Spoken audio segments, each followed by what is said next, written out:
আসসালামু আলাইকুম। দেশপ্রেম একাডেমি থেকে আমি আগে জাহান বলছি। আমার একটা ইউটিউব চ্যানেল আছে, বাংলাতে লেখা দেশপ্রেম একাডেমি। আপনারা চ্যানেলটা সাবস্ক্রাইব করে নিলে নতুন নতুন ভিডিওগুলো পেয়ে যাবেন। কোরআন হাদিস রিলেটেড ভিডিও। গলা বসে গেছে, ওই কণ্ঠ শুনতে আপনাদের অসুবিধা হবে, যেহেতু স্পিকার ছাড়াই বলছি। যাই হোক, স্টার্ট করি। আজকে আমরা আলোচনা করব সূরা আল মুহাম্মাদের প্রথম রূপে 1 থেকে 11 নম্বর আয়াত।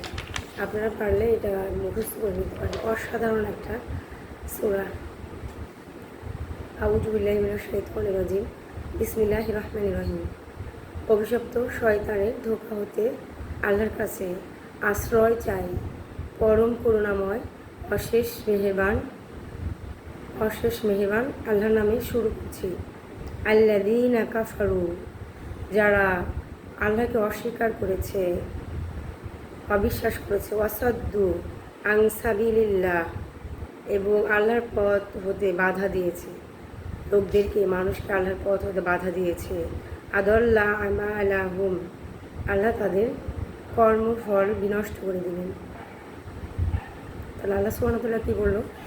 যারা অস্বীকার করে এবং অস্বীকার করা ছাড়াও লোকদেরকে আল্লাহর পথ হতে বাধা দেয়, ভালো কাজ করতে চাইলে, ইসলামিক নিয়ম অনুসরণ করতে চাইলে বাধা দেয়, তাহলে তারা যত ভালো কাজই করুক না কেন, আল্লাহ তাআলা তাদের কাজগুলোকে বিনষ্ট করে দেবেন। আমরা কিন্তু শুধু অমুসলিমদের মধ্যে এই গুণাবলী দেখি না, আমরা মুসলিমদের মধ্যেও এখন এই গুণাবলী দেখি, যারা নিজেকে মুসলমান বলে দাবি করে, কিন্তু যখনই আল্লাহর হুকুম কেউ মানতে যায় তখনই তারা বাধা দেয়। আমি ইউনিভার্সিটি লাইফে আমি নিজে শিকার হয়েছিলাম। আমি যখন ফার্স্ট ইয়ারে মুখ ঢাকতাম, পর্দা করে চলতাম। এটা আমাদের একটা স্যার ছিল, স্যারের নাম বলবো না, আল্লাহ তাকে হেদায়েত দান করুক, রেগে যেত। এই শতাব্দীতে এসে কেন মুখ ঢেকে রাখতে হবে? তো মুখ ঢেকে রাখা আসলে উপকারী। মুখ ঢেকে বিধান যে মতভেদ আছে, যে ঢাকতেও পারে, মুখ খোলা রাখা যেতে পারে, মুখ ঢাকতে পারে, কিন্তু আমি নিজের জীবন থেকে দেখেছি মুখ ঢেকে রাখাটাই সর্বোত্তম। মুখ ঢেকে রাখলেই মেয়েরা সবচেয়ে নিরাপদ থাকে। আমিও 2004 সাল থেকে পর্দা করতাম। আমার বিয়ে হয়েছিল, কেউ আমাকে দেখেনি, কিন্তু আমি শ্বাসকষ্টের কারণে এখন নিকাব দিতে পারি না। তো যাই হোক, আল্লাহর বিধান সবসময় কল্যাণকর। তারপর নেক্সট আয়াত, ওয়াল্লাযীনা আমানু ওয়া আমিলুস সালিহাতি, যারা আল্লাহকে বিশ্বাস করে, সেই সাথে বিশ্বাস শুধুই করে না, ভালো কাজ করে সশরীরে। ওয়া আমানু বিমা নুজ্জিলা আলা মুহাম্মাদ, এবং মুহাম্মদ সাল্লাল্লাহু আলাইহি সাল্লামের প্রতি যা নাজিল হয়েছে সেটা বিশ্বাস করে।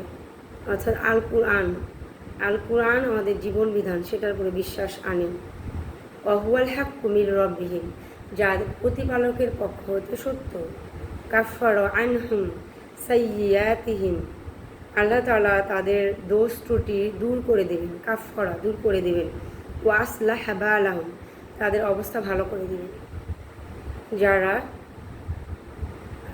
ঈমান আনলো, সৎ কাজ করে এবং মুহাম্মদ সাল্লাল্লাহু আলাইহি সাল্লামের প্রতি যা নাজিল হয়েছে তারপরে বিশ্বাস রাখে, আল্লাহ তাআলা কী করবে? তাদের দোষগুলোকে দূর করে দেবেন এবং তাদের অবস্থা ক্রমান্বয়ে ভালো করে দেবেন, তাদের হেদায়েত দিবেন, তাদের অন্যান্য সমস্যা দূর করে দেবেন। এটা আল্লাহ সুবহানাহু ওয়া তাআলার ওয়াদা। যালিকা বিআন্নাল্লাযীনা কাফারু ইত্তাবাউল বাতিলা, আর এটা এই কারণে যে তারা বাতিলকে অনুসরণ করেছে। এই যে আল্লাহ তাআলা যারা অস্বীকার করে তাদের কর্মফল কেন বিনষ্ট করে দেবেন? কারণ তারা হচ্ছে মিথ্যাকে অনুসরণ করে, সত্যকে বাদ দিয়ে মিথ্যাকে অনুসরণ করে। এই জন্য আল্লাহ তাআলা তাদের কর্মফল বিনষ্ট করে দেবেন। এখন আমরা অনেকে মনে করি যে, আমাদের মনে প্রশ্ন আসে যে কাফেরদের কেন শাস্তি দেবেন, কেন তাদের ভালো কাজগুলোকে গ্রহণ করবে না? ইহুদি খ্রিস্টান তো অনেক ভালো কাজ করে, কেন গ্রহণ করবেন? কারণ তারা তো সত্যকেই, তাদের স্রষ্টা, তাদের প্রতিপালককে অস্বীকার করে। সকল সত্যকে অস্বীকার করে, সকল ভালোকে অস্বীকার করে, তাহলে কেন তারা অন্যান্য ভালো কাজ কীভাবে মূল্যায়িত হতে পারে?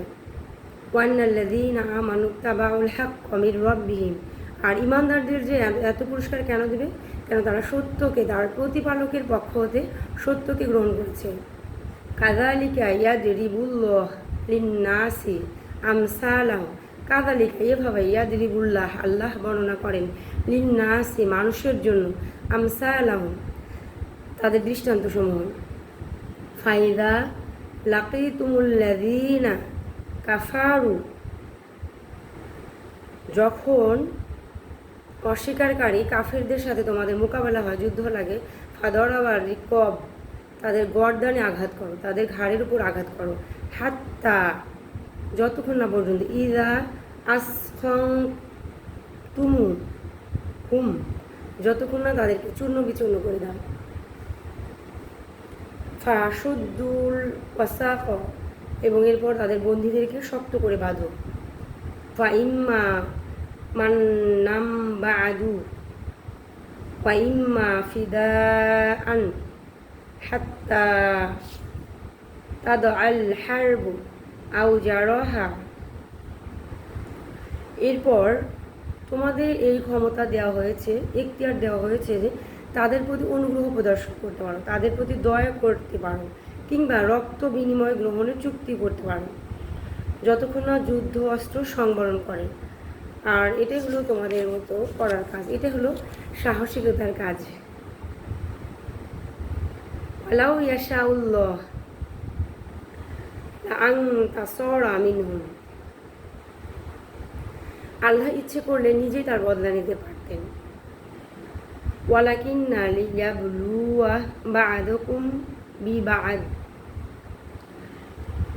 কিন্তু তিনি তোমাদেরকে একজনকে দিয়ে আরেকজনকে পরীক্ষা করার জন্যই এই কর্মপদ্ধতি অনুসরণ করেছে, এই কর্মপদ্ধতির ব্যবস্থা করে দিয়েছেন। ওয়াল্লাযীনা কুতিলু ফি সাবিলিল্লাহ, যারা কুতিলু, যারা নিহত হয়, ফি সাবিলিল্লাহ আল্লাহর পথে, ফালান ইউদিল্লাহ আমালাহুম, আল্লাহ কখনোই তাদের কর্মফলকে বিনষ্ট করে দিবেন না। যারা আল্লাহর পথে নিহত হয়, আল্লাহ কখনোই তাদের কর্মফলকে বিনষ্ট করে দিবেন না। সাইয়াহদিহিম, আল্লাহ তাদেরকে সৎ পথে পরিচালিত করবেন। ওয়াইসলিহু বালাহুম, এবং তাদের সকল অবস্থা সুসংহত করে দিবেন, ভালো করে দিবেন। ওয়াইদখিলুহুমুল জান্নাতা আর রফাহা লাহুম, তাদেরকে সেই জান্নাতে দাখিল করবেন যার বর্ণনাতে আল্লাহ তাআলা দিয়েছেন, যা আল্লাহ তাআলা তাদেরকে চিনিয়ে দিয়েছেন। ইয়া আইয়ুহাল্লাযীনা আমানু, হে ঈমানদাররা, ইন তানসুরুল্লাহ, যদি তোমরা আল্লাহর সাহায্য করো, যদি তোমরা আল্লাহকে সাহায্য করো, ইয়ানসুরকুম, আল্লাহ তোমাদের সাহায্য করবেন। ওয়া ইউসাব্বিত আকদামাকুম, এবং তিনি তোমাদের পদক্ষেপগুলোকে দৃঢ় করবেন। আল্লাহর পথে সাহায্য করে কি? আল্লাহকে কি টাকা পয়সা দিয়ে সহযোগিতা করতে হবে? আল্লাহর পথে সাহায্যকারী মানে হচ্ছে আল্লাহর দ্বীনকে আমরা নিজের ফ্যামিলিতে প্রচার করব, সমাজে করব, দেশে করব, বিদেশে করব, সারা পৃথিবীতে করব, আল্লাহর ভালোবাসা উদ্বুদ্ধ হয়ে মানুষকে দান খয়রাত করব, মানুষের প্রতি। এই যে আজকে সময় আমাদের যারা আশেপাশে দরিদ্রদের খোঁজ খবর নেব, তাদেরকে দিন বোঝার সুযোগ করে দেব, তাদেরকে সামর্থ্য অনুযায়ী টাকা পয়সা দিয়ে সহযোগিতা করব, তাদের বিপদে ভালোবাসার হাত প্রসারিত করে দিব, আমরা তাদের আপন হব। তাদের সমাজে অসহায় দরিদ্র তারা যেন আল্লাহকে চিনতে পারে যে আমরা তোমাদেরকে ভালোবাসি শুধু আল্লাহর জন্য।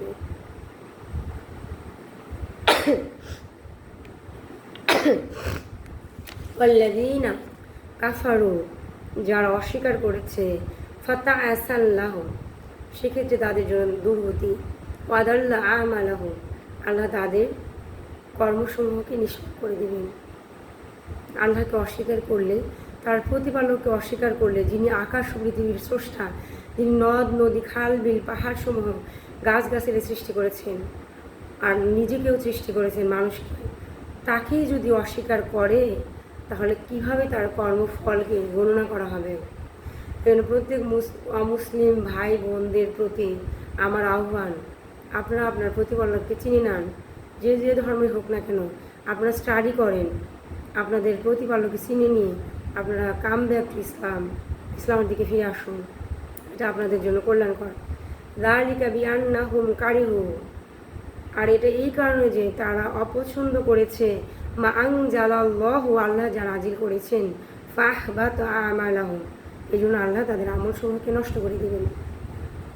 অর্থাৎ এই যে কাফিরদের আমলকে আল্লাহ সুবহানাহু ওয়া তাআলা নষ্ট করে কেন দিল?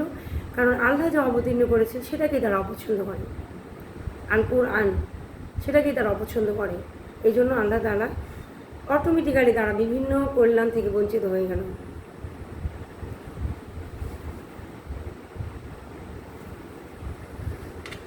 আফালাম ইয়াসিরু ফিল আরদি, তারা কি পৃথিবীতে ভ্রমণ করে নাই? ফায়ানজুরু কাইফা কানা আকিবাতুল্লাযীনা মিন ক্বাবলিহিম, যারা ইতিপূর্বে অস্বীকার করে গেছে তাদের পরিণতি কী হয়েছে। কত ধ্বংসাবেশ খুঁজে পাওয়া যায় এখন।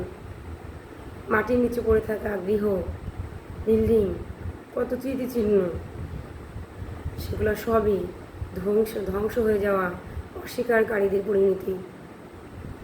দাম্মারাল্লাহ, ধ্বংস করে দিয়েছে, আলাইহিম, তাদেরকে, ওয়ালিল কাফিরিনা আমসালুহা, এটা কাফেরদের জন্য সমপরিণতি। যালিকা বিআন্নাল্লাহু মাওলা, যালিকা বিআন্নাল্লাহু মাওলাল্লাযীনা আমানু, যারা বিশ্বাস করেছে, যারা ঈমান এনেছে তাদের অভিভাবক হচ্ছে আল্লাহ তাআলা। আমি এই আয়াত পড়ে খুশি হই, আলহামদুলিল্লাহ। আমরা বিশ্বাস করি, তাহলে আমাদের অভিভাবক হচ্ছে আল্লাহ সুবহানাহু ওয়া তাআলা। ওয়ান্নাল কাফিরিনা লা মাওলা লাহুম, যারা অস্বীকার করে তাদের কোনো অভিভাবক নেই। কতই না করুন এই আয়াত। আকাশ ও পৃথিবীর স্রষ্টা, সকল কিছুর স্রষ্টা, তিনি আমাদের অভিভাবক। আর আমাদের ভাই বোন যারা অস্বীকার করে তাদের অভিভাবক নেই। তাদের প্রতি আমাদের ভালোবাসা হৃদয় আছে, তাদের কাছে আমাদের আল্লাহ সুবহানাহু ওয়া তাআলার বাণী পৌঁছে দিতে হবে, ভালোবেসে তাদের কাছে যেতে হবে, তাদের কাছে বাণী পৌঁছে দিতে হবে। কিন্তু আমাদের এই দায়িত্ব পালন করতে হবে। শিক্ষিত জনগোষ্ঠীকে, যারা সমাজের ঊর্ধ্বতন কর্মকর্তা, যারা হচ্ছে হায়ার এডুকেটেড, তাদেরকে এগিয়ে আসতে হবে, তাদেরকে কোরআন স্টাডি করতে হবে, কোরআন মুখস্থ করতে হবে। এইসব ইহুদি, খ্রিস্টান, হিন্দু যারা ঊর্ধ্বতন, তাদের কাছে আল্লাহর কালাম নিয়ে যেতে হবে। তা না হলে আমরা যদি এই দায়িত্ব পালন না করি, কিয়ামতের দিন আমাদেরকে আল্লাহর সামনে কঠোর জবাবদিহি করতে হবে। আসসালামু আলাইকুম ওয়া রাহমাতুল্লাহি ওয়া বারাকাতুহু।